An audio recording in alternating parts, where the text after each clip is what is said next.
ना तड़पने की इजाज़त है ना फरियाद की, घुट घुट के मर जाऊं यही मर्जी है मेरे सय्याद की। जी हाँ मोदी जी, मुस्लिम कौम के साथ आपने कम जुल्म ढाए हैं जो अब ये कश्मीर फाइल जैसी मूवी को प्रमोट कर दिया। सुनिए आप क्या कहते हैं अपने भाषण में। मेरा विषय कोई फिल्म नहीं है, मेरा विषय है कि जो सत्य है उसको सही स्वरूप में देश के सामने लाना देश की भलाई के लिए होता है। जी हाँ, जो सत्य है उसे उसी स्वरूप में देश के सामने लाना चाहिए, यही देश की भलाई है। तो फिर 2002 के दंगों में जो कत्लेआम हुआ मुस्लिमों के साथ, उसे भी तो देश के सामने लाना चाहिए।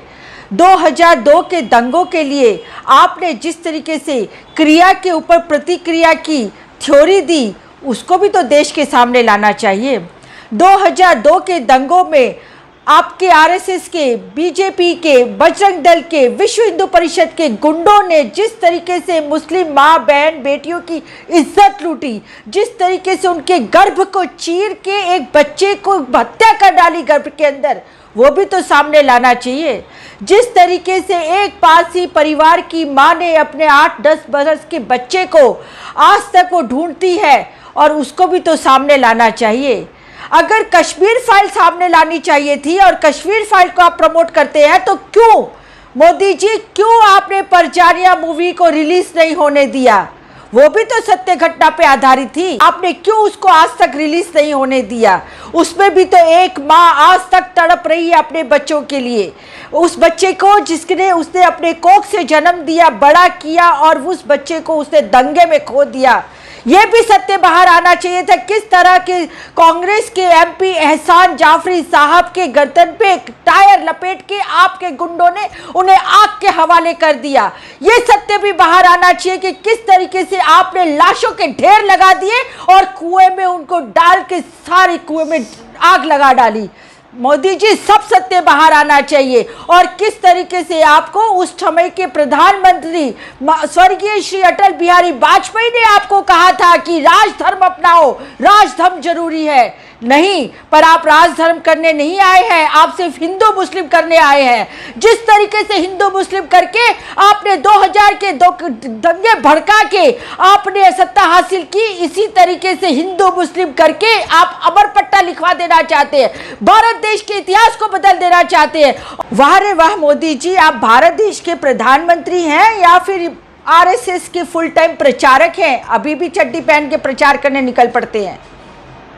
अरे आपको कश्मीर फाइल के जरिए जब कश्मीरों की तकलीफें, दुख और प्रताड़ना और मुसीबतें दिखाई दे रही हैं, तो आपको यह भी दिखाई देना चाहिए कि उस समय वहां पे किसकी सरकार थी? किसी की सरकार नहीं थी। और उस समय मुफ्ती मोहम्मद सईद जब अपना सरकार नहीं चला पा रहे थे, तो वहां पे गवर्नर का शासन था, और वो गवर्नर कौन था? वो आपका नुमाइंदा था, जिससे आपने बाद में भारतीय जनता पार्टी की टिकट दी जगमोहन को, और वो फिर वहां पे कैबिनेट मंत्री भी बने। और उस टाइम पे दिल्ली में वीपी सिंह की सरकार थी। माननीय मोदी जी, आपसे कहना चाहते हैं कि देश के हालात बहुत बदतर होते जा रहे हैं, लोगों के दिमाग में जहर भरते जा रहे हैं आप लोग, और आज आप लोग एक मानव बॉम्ब की तरह लोगों को खुला छोड़ दिया है। आपने युवाओं के दिमागों को जहर से भर डाला है, और वो दिन दूर नहीं, अगर यही परिस्थिति रही तो हमारा देश में गृह युद्ध में बदल जाएगा। संभालिए अपने आप को और संभालिए अपनी वाणी विलास और भाषणों को। मूवियों के ऊपर किसी तरह के कमेंट नहीं होने चाहिए, आपको तटस्थ रहना चाहिए। आप देश के प्रधानमंत्री हैं, आप किसी आरएसएस संघ के प्रचारक नहीं हैं। आज से मैं इतना ही कहना चाहूंगी कि देश को बचा लीजिए, ये देश बहुत गलत तरीके से गलत दिशा में जाता जा रहा है।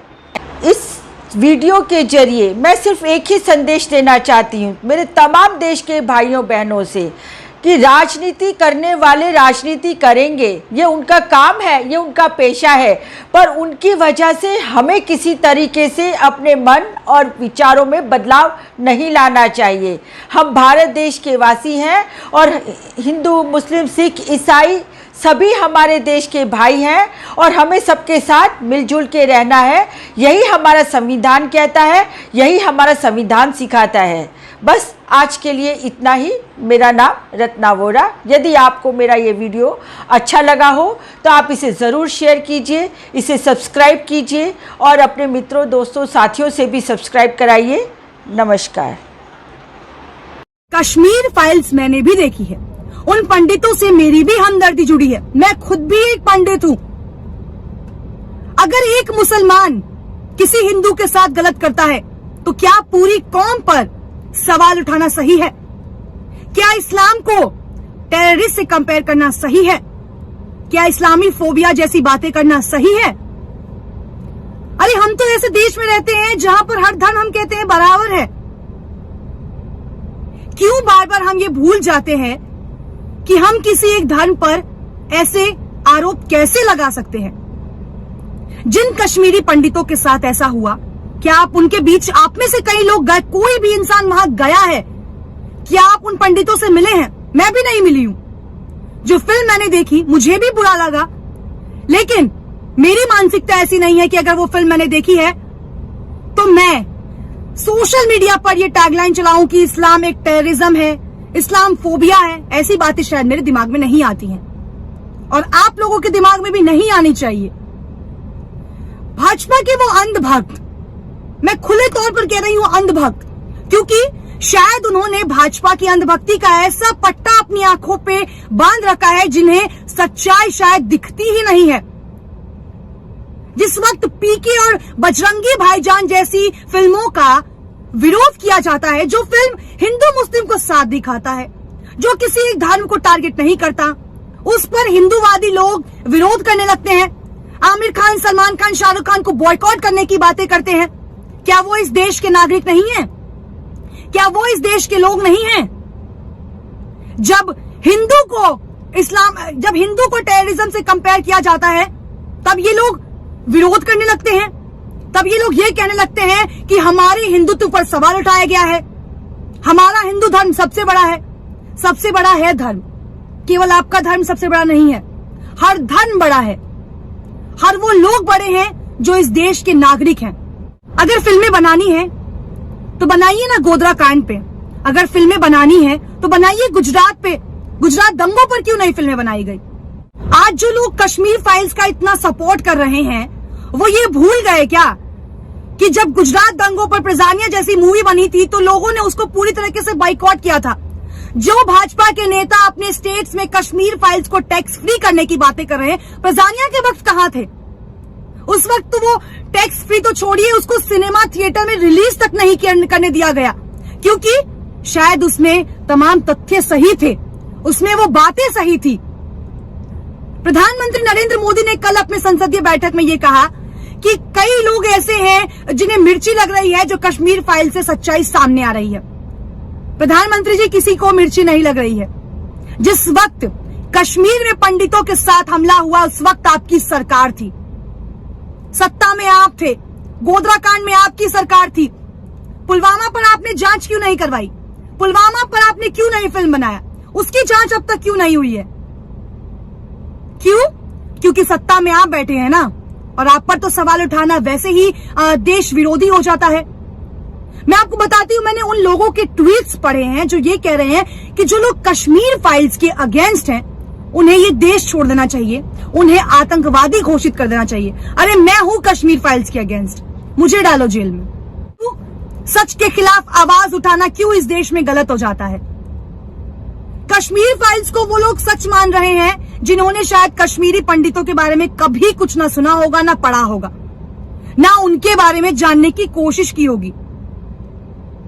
थिएटर से निकलकर जय श्री राम के नारे लगाना, भड़काव बयान देना। मैं नहीं कहती जय श्री राम के नारे लगाना गलत है, लगाइए, खूब लगाइए, पर बार बार एक धर्म को क्यों टारगेट करते हैं आप लोग?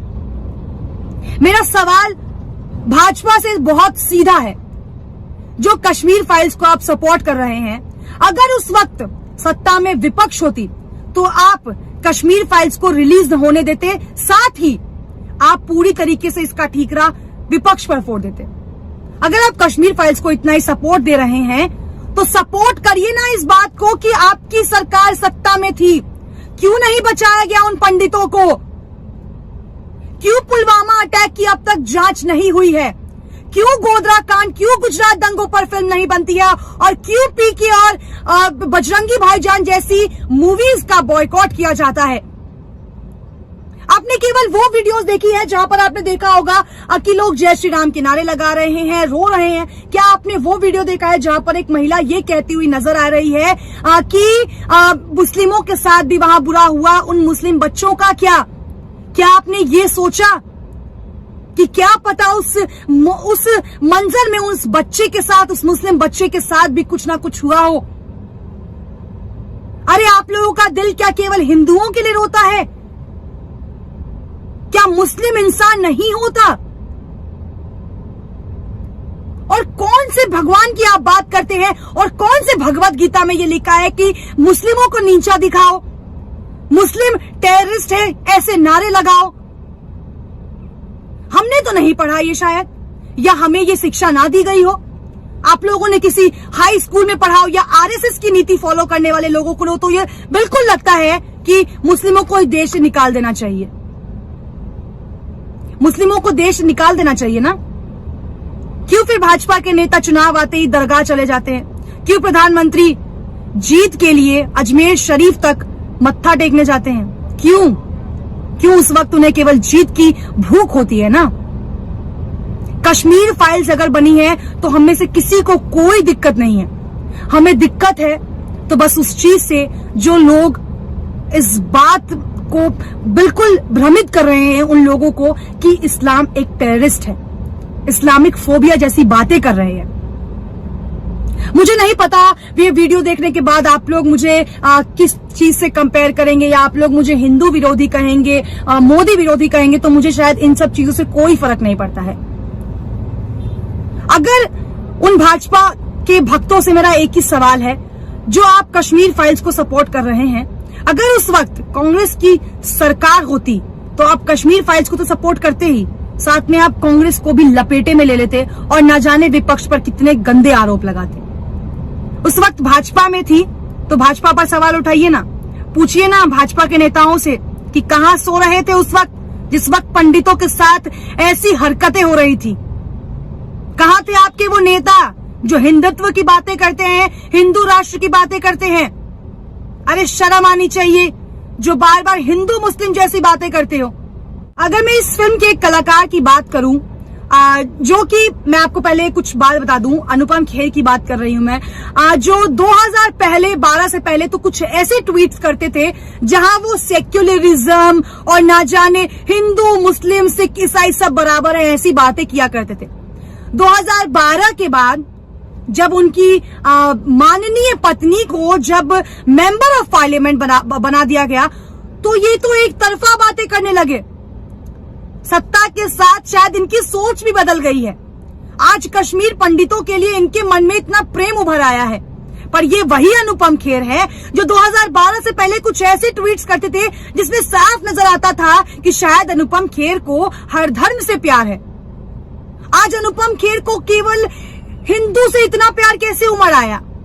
सत्ता की लालच किससे क्या ना करवा दे। शायद अनुपम खेर भी उसी राह पर चल पड़े हैं।